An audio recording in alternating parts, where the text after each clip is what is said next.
temple curtain. The curtain hung in the temple at God's command, a symbol of the separation created by human disobedience. Although no one but the priests had ever seen it, it was described in the scriptures in such complete detail that every Israelite knew where it was and what it looked like. Through the beautiful gate was the outer court, which was as close to the presence of God as women were permitted to go. Beyond the court of women was the inner court, where men waited for blessings and where their sacrifices were prepared and burned.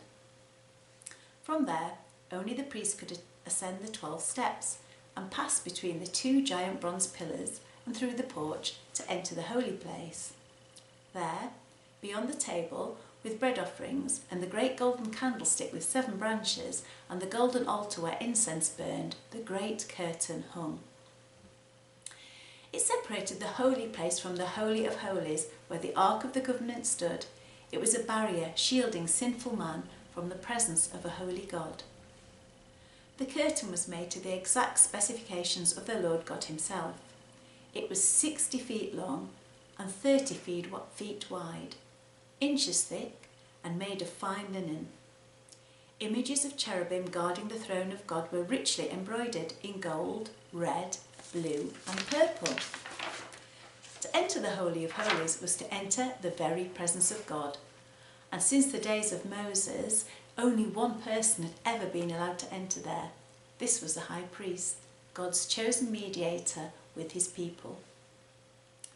Even he did so only once a year on the Day of Atonement, after meticulous preparation and carrying the basin of blood which he offered for himself and for the sins which the people had committed in ignorance. As Jesus hung by his nailed wrists on the cross, grey clouds appeared as if from nowhere, bringing the first heavy splashes of rain. Within moments the sun had disappeared behind a smothering blanket of storm cloud, and an unearthly darkness came over the whole land. The crowds at Golgotha gazed anxiously at the sky, as the cold breeze turned into a gale, lashing their faces and the naked bodies of those being crucified with rain and hail. For 3 hours the storm blew.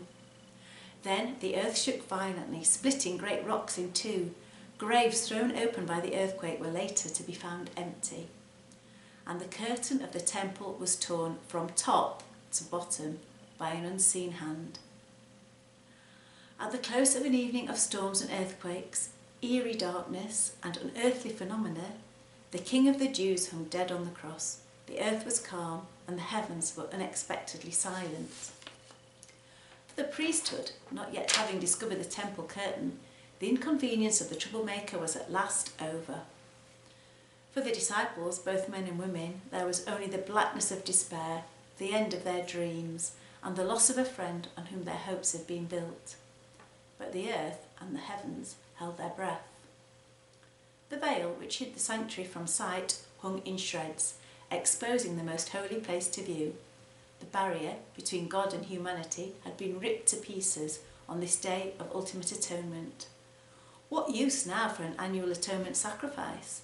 The torn veil spoke of the irrelevance of Caiaphas, the high priest, and his colleagues on the council.